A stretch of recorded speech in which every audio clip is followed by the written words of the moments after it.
Inspire Fund founder. Curious. Incredibly vibrant. Who are you? And, I'm not a founder myself. I'm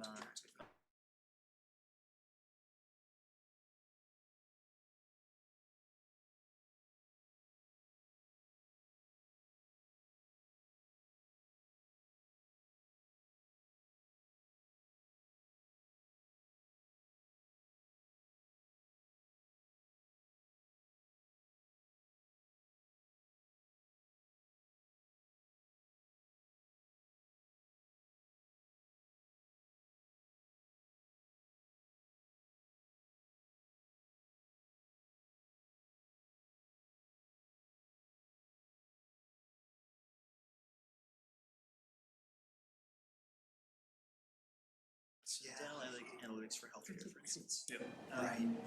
All right. Good afternoon. So thanks everybody for joining us for the 9th annual Startup Boston Week. So our mission with this conference is to bring together the entire startup community, every industry, department, stage of development, stage of funding. And Startup Boston exists to connect and educate this ecosystem while serving as a trusted and unbiased guide to the best resources to get your startup off the ground or scale it. My name is Jeremy Brown. I'm an advisor and a venture investor, and I'm your room host for the day. Before we dive in, I want to give a huge thanks to Suffolk University, who has graciously granted us this space for the week and have done so for the last 3 years. They have a deep commitment to the Boston startup community and entrepreneurship in general. Definitely encourage anybody in the room to talk to the folks at their table outside there, where you can learn about opportunities to learn more about entrepreneurship or opportunities to maybe mentor students in the space if you're an expert in it. With that, I'm going to go ahead and hand you over for the next session. Hi, everyone. Can you guys hear me? Yes. I am very loud, so hopefully I'm not blowing any speakers out. Welcome. We are doing a session here today on Don't Chase Vanity Metrics, the critical KPIs that count. And just a show of hands here, who is a founder in the room? Okay, keep your hands up. Okay. Who is an operator? So that's an executive in a company, but not a founder. Hands up. Okay, mostly founders. Any investors in the room? Right? Some are doing some moonlighting. It's both, right?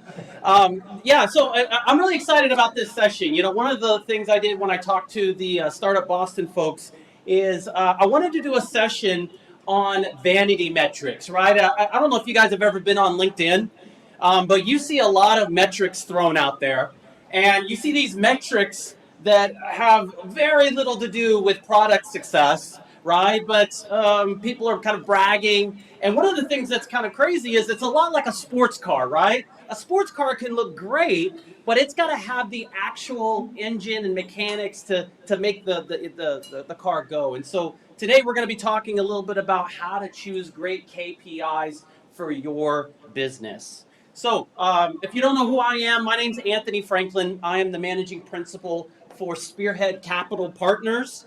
I am a former chief revenue officer and VP of sales. I've worked mainly in venture-backed startups, and I have been an advisor. I have been an investor. I've been an operator and taking KPIs to the board. I've been the one looking at it and going, do I really believe that KPI that they just mentioned right there, right? So I've seen a lot of different angles, and my hope here today is to give you a framework and some thinking, some things to think about. They're going to help you establish not just a business that has a good product, but you are organizing your KPIs the right way to get your whole team focused. So that's the goal. So here's some of the things that we're going to cover today. We're going to cover why KPI selection matters, the 4 critical KPIs that we all need to be tracking. We're going to talk about North Star metrics, which are different for every single organization that's out there, and how you come up with those. And then we're going to talk about dashboards and data. How do you organize your KPIs in a way that makes sense both to your team and to investors that are out there? And so there is going to be some time for Q&A. So if you do have questions while we go through the slides, and some of these slides have a lot of meat on them, please save your questions till the end, write them down, and then we are going to have a little Q&A, and myself or maybe some of the other smart folks in here can answer your questions. And so we are going to dive right in because we got a lot of material to get to. Okay, why KPI choice matters, right? What is a KPI? Well, we all know that. That's a key performance indicator. But the bigger question is, why are KPIs important? Well, when you put a metric in front of an investor or a metric in front of your team, just by human nature, your team is going to corral around that KPI and is going to want to influence that KPI and get it to go up or down, depending on what the KPI is. But what happens, maybe the bigger question, maybe the reason you're in this room, is vanity metrics, choosing that as your KPI, what does that actually do for your business? Why is that a bad thing? Who knows this CEO? Anyone else this CEO? Yes, WeWork. I hear we're Adam Newman. I'm going to pick on Adam Newman here a little bit today, okay? So poor guy, right? Adam Newman, if you know him, he is the CEO of, or the former CEO of WeWork. As you know, some of you might have worked out of a WeWork before. And, he started a business, and if you don't know the story, basically they had a valuation of $47 billion at their peak. And SoftBank, I think, did a Series H investment. They had an IPO filing, and then when you go to IPO, you got to reveal everything that's actually going on in your business. And then people started scratching their head. Massive losses. They were using metrics like community-adjusted EBITDA, right? And nobody knew what that was. The offering was postponed. The CEO was fired. They, just 2 years ago, filed for bankruptcy. Not a surprise, right? And their valuation collapsed to $44 million, right? Wow, what a crazy story, right? But, I want to point out something that happened way earlier than a bankruptcy, right? When those metrics started coming out, people started laughing, right? This is a real title of an article. Let's all have a good laugh at WeWork's stupid community-adjusted EBITDA, right? And it's interesting because the idea here is, when you choose a metric, right, it needs to be a metric that actually signals what's going on in the business and not just a metric that feels good, right? There is a cost to vanity metrics. When you put a vanity metric out there that's not really related to the health of your business, it hurts your business because everyone's focused on the wrong things. It scatters your efforts. And the other thing it does is it prevents you from raising funding. Some of you here are bootstrapped and you don't need to raise funding, but some of you are raising funding or will in the future and will need to. The metrics you put in front of your organization and investors is absolutely going to make a difference. Why else is this important, right? Well, it's important to understand that the startup graveyard is full of brilliant founders who focused and pursued on the wrong metrics, all right? Some of those metrics look like this: daily active users, followers, total customers, press mentions, ARR, or as I like to call it, vanity adjusted ARR, right? Sign-ups. Again, are these bad metrics? I'm not saying that. What I'm saying is, when you track these and put these as kind of the key performance indicators that your company needs to be focused on, what starts happening is people start moving things that are not real signs of business health. Quick show of hands. Let's see how honest the room is here. How many of you founders have reported one of these as a headline KPI to somebody in casual conversation or to an investor? Who's done that before? I've absolutely done. Okay, yeah, I got some soft hands there, right? Okay. Yeah, and it's easy to do because it feels like, okay, that's what everyone else is doing. That's what I saw on LinkedIn, right? That's what I saw other startups doing.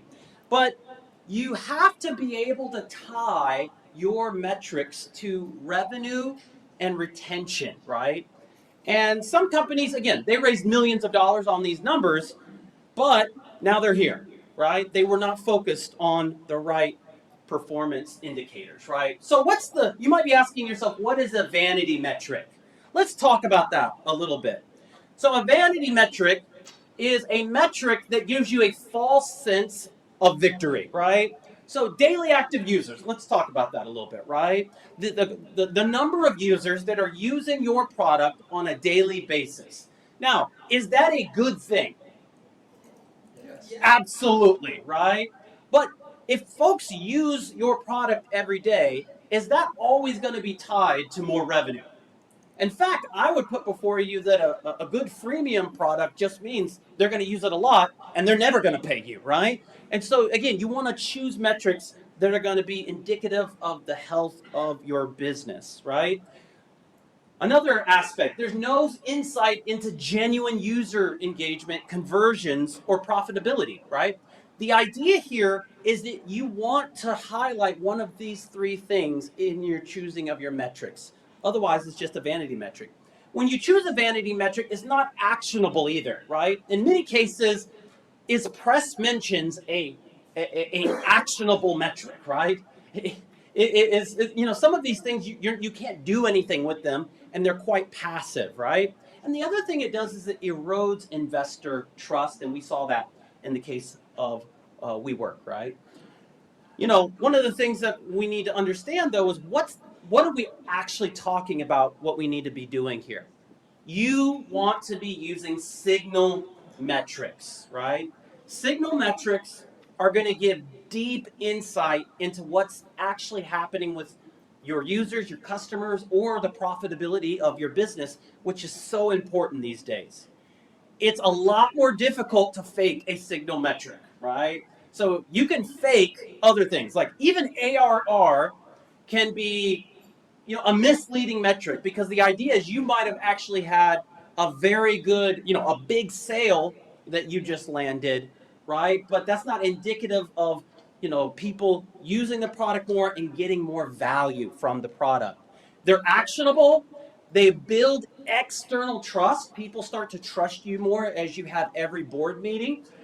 And it gives your team a focus. I want to put before you that when you put metrics up in front of your team that matter, all of a sudden the whole team starts to go, wait, this is what we need to be improving. This is what I'm going to be working towards. It's a really great thing to see the whole team rallying around the metrics you want to see move forward, okay? So hopefully I've proven to you that there's a case to be made for choosing the right metrics. And here's the truth, there are hundreds of them. There are hundreds of metrics that are out there. I want to talk about 4 KPIs that you have to be tracking. There's a lot of KPIs you could be tracking, but there's 4 that I think every single one of the founders in this room need to be tracking. And I want to talk a little bit about it. So we're going to get into some math here. So I know it's like 2:30, so stretch out a little bit here, okay? So we're going to get into some math here, but it's important for the success of your business, right? Here are the big 4 critical KPIs that you want to be tracking, and I want to talk a little bit about these KPIs, right? As we go around, we're looking at customer acquisition costs, we're looking at lifetime value, we're looking at the burn rate of your company, and we're also looking at the churn rate. Now, you'll find that, and we're going to dig into all of these in more detail, but these are the 4 critical KPIs that count, to track, right? And the ones that actually count for your business. Why is that? Well, you'll see that, number 1, they provide a holistic view of your business, right? And that's important, that they're actually signaling the health of your business. Number 2, these actually involve your entire team. So you'll see here, customer acquisition costs are going to be influenced mainly by sales and marketing teams. LTV and churn are going to be influenced by your product and your customer success teams. And then burn is the whole team. How capital efficient is the whole business? And so all employees are going to be contributing to that. So the idea here is it provides a comprehensive view of your business. And again, we're going to talk a little later about maybe unique metrics that you need to be tracking and how you're going to determine those. All right, the promised math. Yay, math. I have an 11-year-old son, and he loves math. Let's embody that spirit here today, okay? Customer acquisition costs. What is customer acquisition cost? Well, first of all, what are we actually measuring when we say customer acquisition costs? So we are measuring how much it costs for you to acquire a single customer. This is probably one of the most fundamental unit economics that you can be tracking, right? So how do you determine this? Well, the numerator is total sales and marketing expenses in a given period, right? So what are we talking about? We're talking about all your marketing activities. You did SEO. You're spending money on a website. You're doing conferences. You're doing paid advertising, right? All of your sales, right? So commissions, salaries, right? We're talking about all compensation of everyone on marketing and sales, all the marketing activities, right? And the tools that are being used. So you actually need to be incorporating all of the, HubSpot, Salesforce, all of the tools that are being used to run your business for the sales and marketing, that is, right? Now, it's important to understand that this is going to be divided by the number of new customers that you got during that period. So, if we try to, work through a bit of an example here, on the bottom, let's say we have sales and marketing employees. We have 5 of them, and each of them we're extra cheap, so we're paying them $50K a year, right? They're eating ramen noodles all day. Now, the tools that they're using, there's $20,000 of tools, and then the ad spend is $30,000 for the year, right?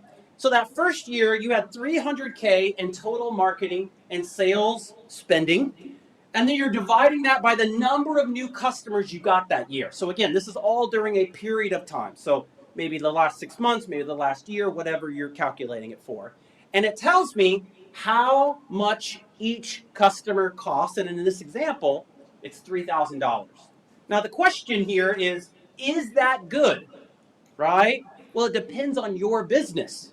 If you got a B2C business and you're only going to get $300 or $400 out of that customer, that was way too much, and you probably need to be looking for something else to do, right? But if it's an enterprise customer, $3,000, that's doable because the ACV is going to be $50,000, right? So it really depends on your business whether that actually makes sense. But again, you want to benchmark these CAC costs, right? That's what we're calling it, CAC. And the idea here is you want to benchmark those against competitors in your space to make sense of them. Here's some common mistakes. You don't separate the categories, so you just kind of put everything into one bucket, right? You don't do fully loaded costs, so you don't actually include salaries and commissions and all of those good things. You don't adjust according to cohort. So what's important here, and we'll talk about this on the next slide, is that you want to understand your CAC by category. So if you're going after a specific type of customer, you want to separate the categories of sales and marketing, and then you want to establish how much it costs to acquire an enterprise customer versus a mid-market customer versus whoever you're going after, right? And I'm going to say something here that for the product folks out there, a lot of people kind of do the freemium thing. If you are doing a freemium product, you need to include the product-led growth costs, the cost of actually running your software need to be included in acquisition, because freemium is the mode of acquisition, and you're spending a lot more money there probably than other types of organizations. So here is an example of a typical graph that you might want to use in your organization. The idea here is this is CAC over time. So the yellow line is your customer acquisition costs, which go up, and that happens quite a bit. And then the number of customers is also going up, right? One of the things that's really important here is CAC trends. You want to understand what's happening over time, and you want to segment them by the channel, the product, the customer type, all of that good stuff, right? All right, so there's a company you guys might have heard of, Wayfair. Anybody heard of them? Yeah, kind of a local, homegrown company here, right? So this is actually they're a public company, right? And you can actually see the customer acquisition costs over the last 6 years, right? This is starting in 2022, so it's a little old. And you could see immediately, the one line's adjusted CAC and the other's fully loaded, right, with all of the salaries included. And what do you notice immediately here in this graph? You notice customer acquisition costs are going way up. In fact, there's a sharp increase in customer acquisition costs from around $76 in 2020, 2020 Q1, to 2 years later, $186. So over a 2-year period, it's 2.5 times more expensive to acquire a customer in their space, right? Now, again, well-known scale story, but the CAC more than doubled. And what do you think that does to investor sentiment, right? They're looking at your numbers and they're saying, hey, wow, it costs a lot more. So remember, you can gain a customer, but the trajectory of how much it costs for you to gain those customers is important. And this is why marketing has a critical role inside of every organization to acquire customers, to get more, understanding and demand generated, but they need to do it at a level that's acceptable and in relation to all of your peers, right? That's really important.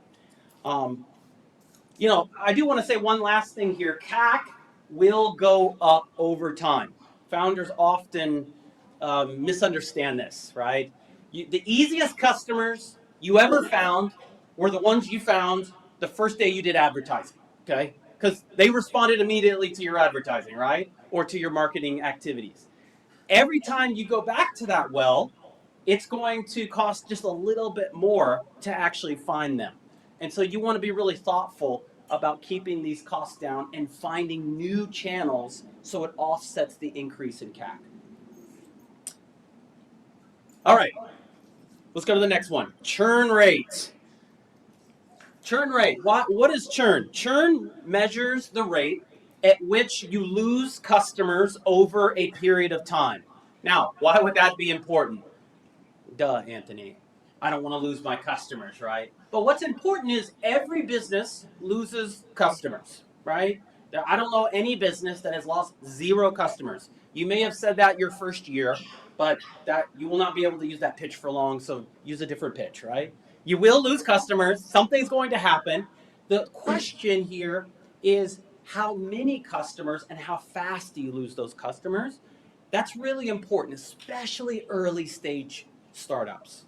If you're an early stage startup and you're losing 15, 20% of your customers, right?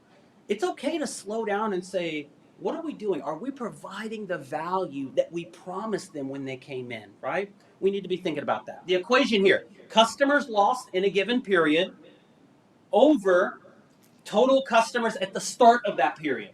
So let's work through a quick example. Let's say you have 100 customers at the start of the period that you're measuring, but over the year, you lost 15 of them, then your customer churn rate is 15%. Now, why is that important, right? Well, high churn signals product market fit issues, right? But sometimes high churn also limits how aggressive you can be in acquiring new customers, right? Because again, if they're just falling out, it's like a leaky bucket, right? If I can't carry that much inside the bucket if it's leaking. And the faster it's leaking, the harder it is to keep that bucket filled, right? And so this is this is probably, if I'm looking at all 4 of the metrics we're covering today, this is the most critical metric for early stage startups. Because again, the whole reason you started your startup was what? I want to create value for my customers. And churn is a sure red flag that they're not getting the value that I think they're getting. And so I got to go back and start understanding and trying to think that through, right? Maybe you overpromised the value you were going to give them. Maybe it's just a bad onboarding journey. Maybe it is poor product, right? Sometimes we can get overwed to the solution that we came up with. And sometimes it is economic conditions, right? Anybody that had a business during COVID will tell you, right? But we can't be, it's very rare, and that's a once in a lifetime type deal there. All right, so this is what we call a cohort analysis, okay? A cohort analysis. The way you read this is on the left. You're actually going to see the number of subscriptions on a per month basis. And then as you read across the 0, 1, 2, 3, 4, and all of the numbers across, that's how many months since the subscription was created. So the way to read this, and it's a heat map, right? So the colors indicate what's good, what's bad. So in March 2022, you started and you had, sign-ups and people pay, but only 96% stayed in month 0. How could that be? Well, 4% may have actually canceled the order the first day, right? And then you look at every month. Now, what's really cool about a cohort analysis is you can uncover hidden problems and reasons for churn. So I don't have a great laser pointer here, but if you look in May 2022, there's a 90% in month 3 that's actually much higher than the other ones in that category, right? In month 3, right? And so you can look at your numbers and go, what did we do in May 2022 for that cohort in the 3rd month that actually helped increase retention, right? Or you can go to another one where you see it was during this month, it was actually much higher churn, and you can actually look at it and say, what did we do? Where did we mess up? Maybe you won the wrong type of customer, right? You want a customer that churns pretty. This was not the tool that they thought it was going to be. You started a new marketing campaign, and now it's going out, and they're coming in, and they're trying it out, and they're going, this is not what it is. You got to figure that out. But this gives you a time period of which to look and uncover the reasons for the churn. All right, so let's have a little fun here, right? So what I want to do is I would like everybody to look at this calculation. So this is for a given company, and the equation's on the top. So for my math challenge folk, that's okay. And on the left are the sales and marketing expenses, and on the right we have the acquisition costs, right? So we see all of these sales and marketing expenses and the acquisition costs, but there seems to be something missing here. So I want you to take 15 seconds, talk to the person next to you. I want you to spot the error. What is actually missing? Take 15, 20 seconds. Talk to the next person next to you. What's actually missing here from Kat? Let's see if you were listening. Right? Spot the error.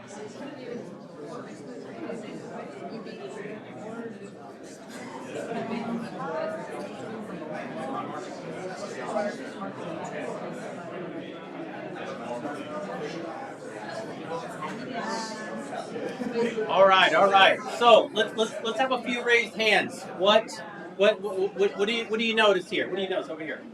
You just yeah. Ad spend. Ad spend. Yeah, massive.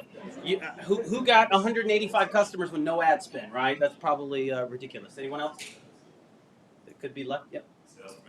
Sales commissions, right? Could be in sales team salaries, but typically commissions is not the same thing as salaries, right? So that's great.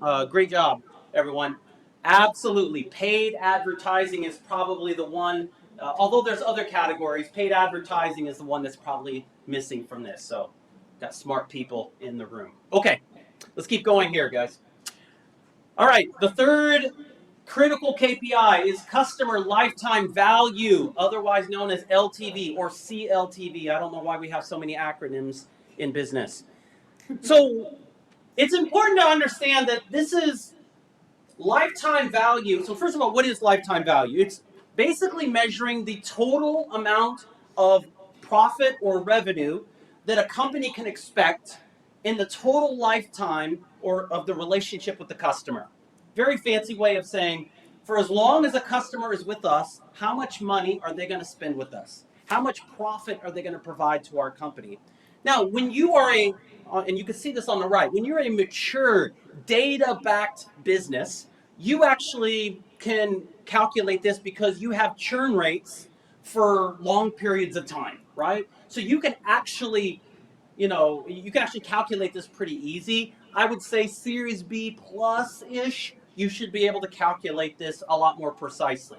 But for your business, right, or for some of our businesses, I should say, I don't know where everyone's at in the room, it becomes a lot harder because churn rate while you're building an MVP or after you built the MVP and you figured out, oh man, I got to build twice as much. That churn rate is not going to be the same. So you have to start doing things. You have to start making estimates and being very transparent about some of those assumptions and having a good conversation with investors and colleagues about what those assumptions actually look like.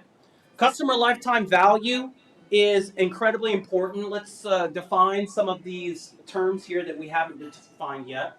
ARPU is average revenue per user. The idea here is how much money are we making off of each user, right? Gross margin. So gross margin is the amount after the cost of goods sold, the amount of revenue you're bringing in.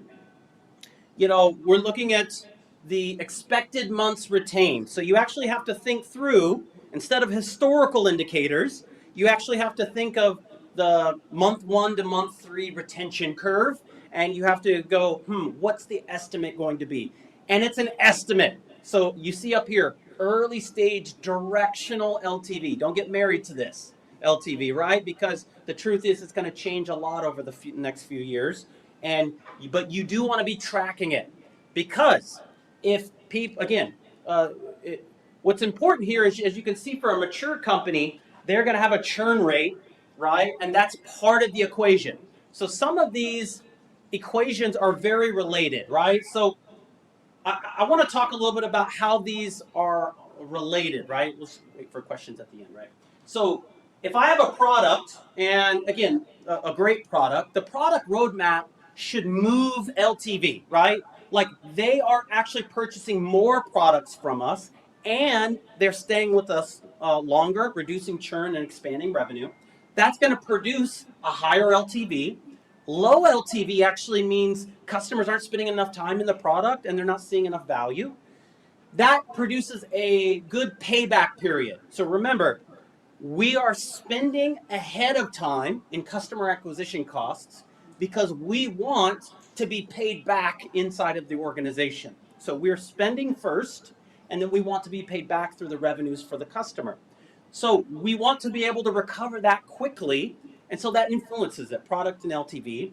And of course, all three of these determine capital efficiency, right?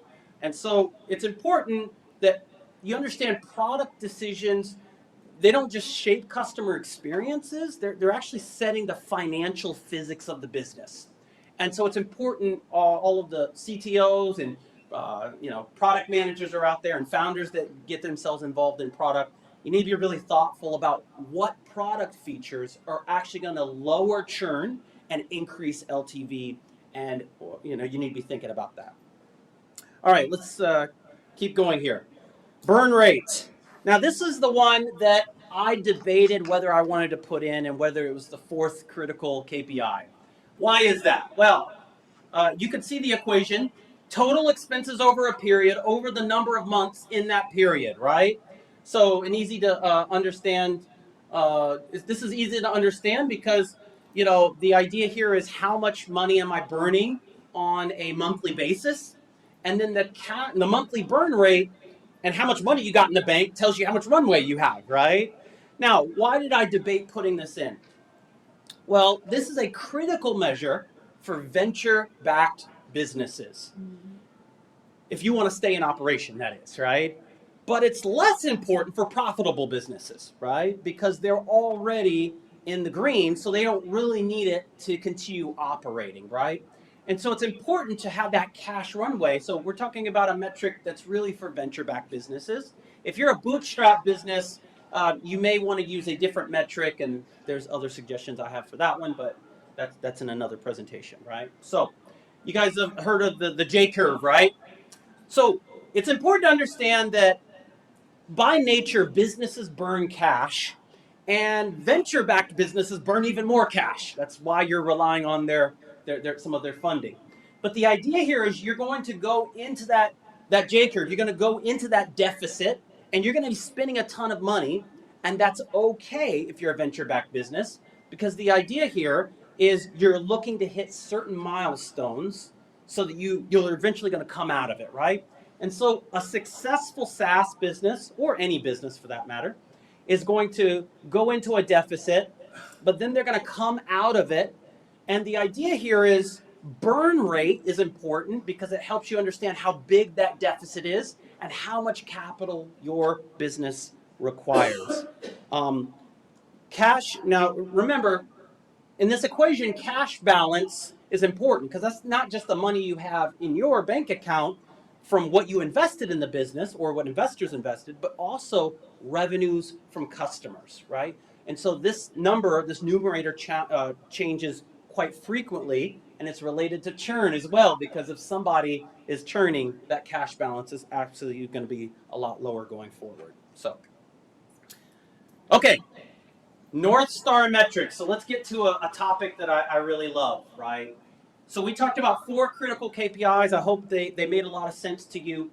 But what about your business? What metrics do you need to be tracking for your success and for the success of your business? So I want to help us understand the KPI stack. So not all KPIs have the same importance. So in every KPI stack, you have your North Star metrics. This is the metric that you want everyone in the organization focused on, and we're going to talk about how you set that here in a moment. Then you've got your core KPIs. I talked about 4 of them, but you could choose other ones, especially if maybe you're a profitable bootstrap business, right? You probably want to choose something other than burn, but you can choose that on your own. Core KPIs are important, and I want to put before you core KPIs. There's really only 3 or 4 of them, right? You should not have 10 KPIs in front of your organization every day. Everyone's going to be like running like a chicken with his head cut off, right? Everyone's going to. You can only influence so many things on a quarterly basis, right? And so you want to keep that core KPI tight. But each of your department leaders are going to be focused on operational drivers. And so here's what some of those look like. Operational drivers can be win rates, your demo to close percentage, your lead conversion rates, right? The idea here is that these all work together, and they're all aligned from the bottom to the top, right? And so you want to have all of these metrics cascading and thoughtful about what you're actually tracking inside the organization. But the question here is still, what is a North Star metric? I want to talk about that a little bit. A North Star metric, right? So a North Star metric, especially in SaaS businesses, although this could be any business, is a single metric that's going to track the tipping point of product usage that guarantees growth, right? So you have to be thinking through your organization, and what is the tipping point of product usage that guarantees growth? If this number goes up, almost surely our revenue is going to go up. And if this goes down, almost surely our revenue is probably going to go down, right? Typically, it's a core usage event, right, that's going to drive compounding value, right? Early stage VCs are often wanting to see evidence of this growing, right? They are going to be, again, if you choose the right ones and you put it in front of your investors and your executive team, it's very motivational to see that going up, and it means your business is getting some success. And again, it aligns efforts of your team. And I want to talk about a few examples. So a few examples here that we're going to talk about. So 3 in particular. So Facebook is well known for having a North Star metric during their early days, which was daily active users connecting with 7 friends in 10 days. So you'll notice something about that sentence, right? Number 1, we're talking about something that can be measured. We're also talking about how much of that, and we're also talking about the time period of which we're measuring it, right? So very similar to SMART goals, if anybody remembers that, right? But specific and measurable, time, right? You guys remember that. But you're going to be using those again when you put a North Star metric in front of your organization. The Airbnb, the number of nights booked per period, and this was different depending on the period that they chose, but this was well known. That's indicative of we're going to be successful. You cannot have more nights booked, in our organization and have less revenue. Like, that's not going to happen, right? Slack did 2,000 messages per team per week. And they found that those folks churned, 90% less than others, right? And again, the idea here is don't get stuck on the specific examples, but really start thinking about the North Star metric you're going to be putting in front of your organization that's going to rally everyone's efforts, right? So, how do you choose this for your organization? Well, I can't choose it unless I see your numbers, but I can give you some advice on some concepts to help you choose it, right? I think number one, you want customer value alignment, right? So you are wanting to measure something that delivers customer value. So one of the things about daily active users is is that indicative of the value people are getting, right? Not always, right? Not always. And so you want to measure something that is giving customer value. You want it to be growth predictive. You want it to be simple and clear. Everyone in the organization should understand it. It should not be so technical that someone in sales doesn't know what that even means, right? You want it to be cross-functional, right? All the teams impact the metric, not just one. If only product managers can influence it, that's not a good thing. You want the whole team to be able to rally around it. You want it to be measurable and reliable, right? And again, you want it to be hard to game. You know, these metrics, what you don't want is your employees saying, hey, we could do this without building a better product. Why don't we actually just do this and then the metric would go up, right? That's not what we want. We want it's only going to go up because we are building a product with more value. Okay, so our last section here. You guys still with me? Yes. I know I got the afternoon session, so that's a tough one, right? Dashboards and data. So you've got your KPIs, you've thought them through, you want to actually organize them. So you guys want to see the worst dashboard I've ever seen? Yes. Worst dashboard I've ever seen. Okay, here he goes. Worst dashboard I've ever seen. Now it's important to understand why it's the worst dashboard you've ever seen, right? I mean, it's colorful, right? Why is this the worst dashboard you ever seen, right? Well, I think a couple of things are really important. First of all, it's very cluttered.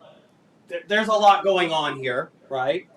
It's very small font. Some of you cannot read some of this font, especially in the back, right? It is vanity metrics on top, right? So all of the vanity can we list them all, right? That show that we're awesome, right? And then, as you start digging more into it, right, some of this stuff, pie charts, don't use them. Please stop using pie charts. If you've ever sent out an update of a pie chart, don't do that, right? That doesn't show me anything but what happened at some single point in time. I want to see your startup growing, right? Not some point in time, right? So here's what a good dashboard would look like, right?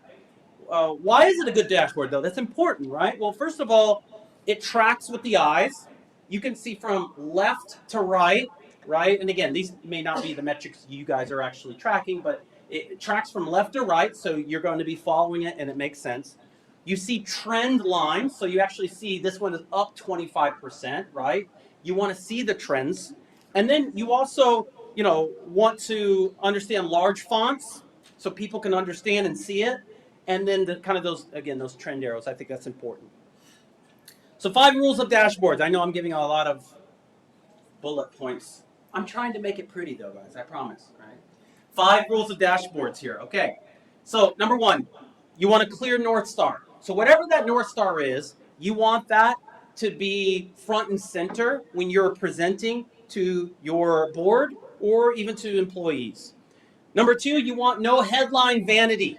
So do not put any of the vanity metrics in the headline.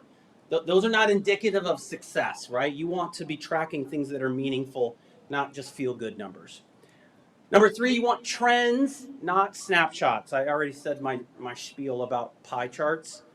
The truth here is building a startup is a long-term game.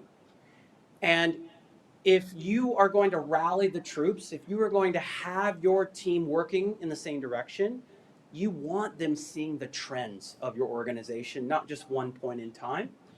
And immediately when I see a pie chart, I always ask, so how does that compare to last month, right? It could have actually went down, right? But I wouldn't know that because there's no trend number. Trends, not snapshots. You want to use layered metrics. So again, you want your North Star metric to be front and center. You want to use your core KPIs, and you want those to be there that are being tracked. And then those operational drivers for anyone that wants to dive in. And then you want a visual hierarchy, right? So what was so great about this dashboard is you can actually see sort of a hierarchy, the most critical measures first, and then the secondary ones sort of support the context of it, okay? Measure what matters, kill what distracts. And if you're going to have KPIs in your business, you need to measure what matters. Don't put 10, metrics in front of your team. Choose the ones that are really going to motivate everyone to get up in the morning, come to work, whether that's remotely or in person, and they're going to give the best work of their lives because they know what they're trying to influence on a daily basis. So that is it. At this time, I'd like to take some questions. Can't promise I will answer all of your questions, but...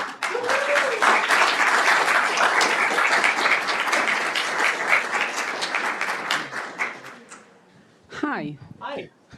So you were talking about cost of acquisition, and I've been managing a team of data analytics for long, and what we have problem is commercial team will talk about the cost of acquisition that is different from marketing, that's different from branding, and we cannot make them be aligned.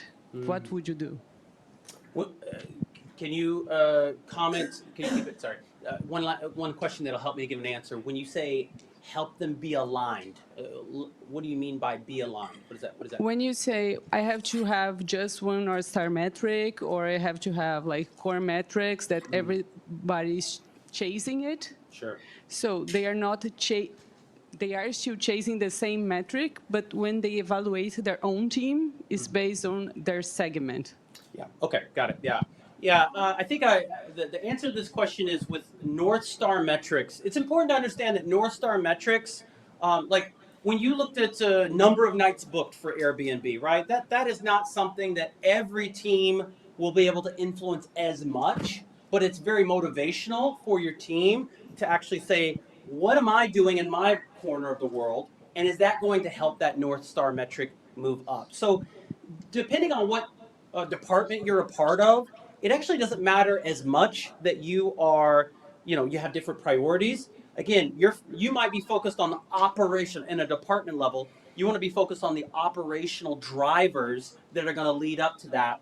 And so, this is what's great about, and again, I'm not advocating for it if it's not for your organization, but things like OKRs, right, that cascade. The idea with those is that you have to make them cascade, and whatever your frontline employees are doing, it's contributing to that North Star metric.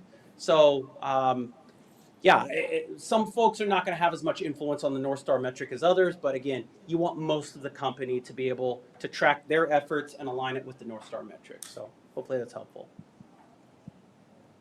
Hi, I had a question related to your measurement of churn rate. Sure. My background is I'm probably maybe the only marketer in the room, Sure. but that's a metric that I'm always curious how folks how you're understanding churn rate when you're also acquiring customers. I think you got partway there with sort of the cohort-based analysis, but how are you using kind of churn rate in combination with acquisition? Yeah, so in combination, so they are separate parts, right? So it's important to, so I think when we went back to, I don't know, it's going to be 10 slides ago, but the idea here is with that cohort retention analysis, right? The idea here is that you're just trying to find the time when you are retaining customers and the time when you're not retaining as many customers. And it's really the timeline that lets you narrow down. The truth is, it's a bit of it's very opinionated what contributes to churn. But you can knock a bunch of things off the list by looking at the time when they're churning, the cohort when they started, and when that churn actually started going down. Then you can start going, what initiatives did we start that maybe contributed to that? And again, it could be a product update and it had a bunch of problems at the product rollout, right? It could be marketing actually, along with the rest of the team, went after a specific type of customer and that customer didn't pan out as well, right? Maybe their values are not aligned with the rest of users, right? Or it could be one of those other things I talked about on poor onboarding or economic conditions, right? So, so going back to customer acquisition costs, I do think there's a relationship between churn rate and acquisition cost, right? So if churn is high, right, I'm not going to keep this customer as long. So fundamentally, that means I can't spend as much on a customer, and it limits my growth. And frankly, it should limit your growth. Like if you can't keep the customer, you should not be pouring money into the business, right? It's indicative of a deeper problem. So I think they're loosely tied together, but I think the common chord is figuring out churn rate, and when churn rate goes up, then customer acquisition costs have to go down, right? And vice versa, right? So hopefully that's helpful.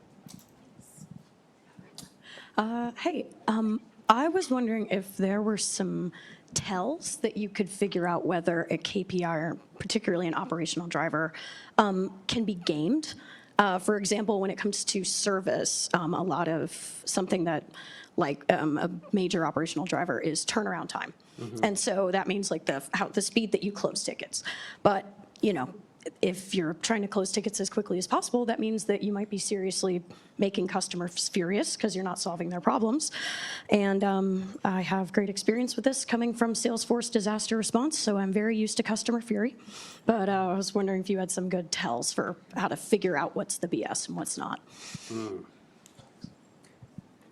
This is as much of a business question as it is a lie detector question, So I do think, I think there's a couple of things that are helpful. I think trend analysis is helpful. So if something's off the charts, one way and it's an anomaly, one way or the other, it's worth investigating, right? So I think you want to track over time what something looks like. And if it's way off, it could be an aberration on the data, but it may not be, right? It may be indicative, and you have to do some digging.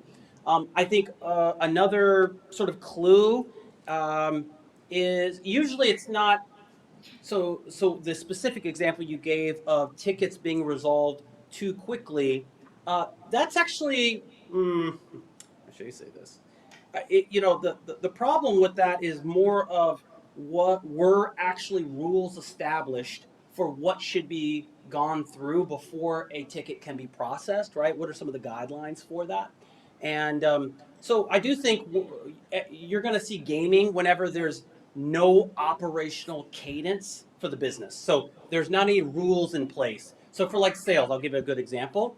You'll see gaming of the system of, sales reps taking different accounts that they shouldn't have been taking in regions they shouldn't have been taking those accounts when there's no rules in place, right? Of who takes over a territory and how we're going to split the territories amongst reps in the organization. So I find that those are the two tells is when there's very low operational rigor in kind of the rules and guidelines in a department, and when the trend analysis it's off and there's some kind of aberration. So, but I'm sure other folks might know some others. So. Hi, Anthony. Thank you for the talk. I have two quick questions on CAC. For the labor cost, I'm assuming you include the entire cost of labor, not just the salaries and commissions, but like all the taxes and et cetera, right? Mm-hmm. And secondly, also surrounding like the labor aspect of CAC, in the early stages when founders and co-founders are wearing many hats, how do you manage that for the CAC calculation? I assume you assign a portion of the labor cost that's proportionate, right? Well said, yeah. I mean, it's imperfect science, especially when you're kind of jack of all trades, but you have to make an estimate on your time. How much of your time is allocated toward marketing and sales? and that's the amount that goes into the numerator for the equation. One thing I didn't mention that actually is happening a lot more is marketing agency should also be included for sure, right? Which is basically labor that's been outsourced to somebody else, but that should absolutely be included, and I think that happens quite a bit in startups as well. But I think your first question, absolutely, these are fully burdened costs, so the cost of healthcare for them, the taxes, payroll fees, all of that needs to be included. And again, the idea here is, the more strict you can be and load those costs up into the equation, the more you can be confident that I'm not leaving any cost out.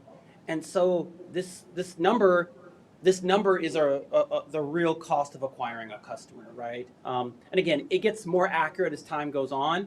So yeah, but good question. Yeah. Great. Just back to churn. Yeah, I'm off in the corner here. Regarding churn again. So one of the debates I have with some of my clients is debate over churn by client, right, versus churn of revenue. Mm-hmm. When do I use which one? Which one tells a more greater truth or more accurate truth? Do you have any philosophies or thoughts about that? What some of the kind of trigger or attributes we should be looking at? Yeah. Definitely a way longer conversation for sure, but I think the quick and dirty of it in my mind is logo churn is generally indicative of your product. Revenue churn is indicative of the value bigger customers are getting from your product, right? So the idea to think about here is logo churn, and this gets into like net revenue retention and this sort of stuff, but I do think you want to be thinking about logo churn much more in the early stages, because the truth is you're not going, well, it depends on if you're going after the enterprise, but if you're going after SMB or mid-market, most of your customers are going to be paying basically the same amount, right? So logo churn's more important early on. Revenue churn matters more as the company gets bigger. And the question is, what's kind of the parameters for that? I don't really have parameters on that. Probably also Series B, right? And I'm just going to say that because all of a sudden you start getting customers that are worth 2x or 3x what your lowest customer is, and you take a big hit on the revenue churn on those. So that's more meaningful both to you and investors. But early stage logo churn is kind of what you need to be tracking. Both are important. So if I had logo churn, so if we all know what the difference is, logo churn is the number of customers you lost in that period. Revenue churn is the amount of revenue that you're losing in a given period, right? So that could be very different. You could have only 5 customers you lost, but one of those provided 50% of your revenue for your business, and all of a sudden that's a massive hit to your business, right? So usually early on, you're bootstrapping everything anyway. It's, you've got only a few customers. It won't really matter because even though it might be a big customer to you, it's like you only have, 10 customers. So like getting one more, you'll be able to do it. Versus like later on when you have customers that are 3, 4, 5 times the amount of others. So that's kind of the benchmark I would use, but, kind of coming up with it on the fly. I don't know if there's any rules I would use because both are important, right? I don't think I'd feel good as a founder at night saying, we have lower revenue churn, but higher logo churn. You basically just said more customers don't like and stopped using your product, right? Like that's going to eventually follow you. So I think it's more, maybe a better way to say this is from a business standpoint, revenue churn is more important, but from a product standpoint, logo churn is more important. So that's how I would think about it. I think we're probably out of time for. I don't know if we Okay. completed another question. Yeah, I think we're good. If you guys do want to talk to me, I'll be here afterwards. Thank you.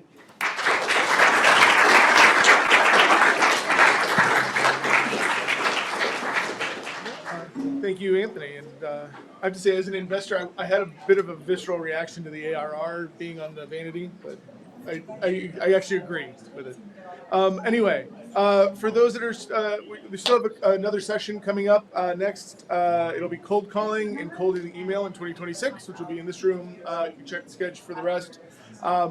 For those that are interested, there's startup crawl happening tonight at 6:30. You'll meet it in the lobby. Limited space, so be there at 6:30 to make sure you get a spot. And then lastly, if you're an early stage founder, this Friday at the closing party, there's a chance to share your venture. So you can go ahead and sign up starting at 9 a.m. on Friday morning at the front desk or on the first floor, and claim your space to be able to speak or have a table at the showcase. With that, thank everybody for coming.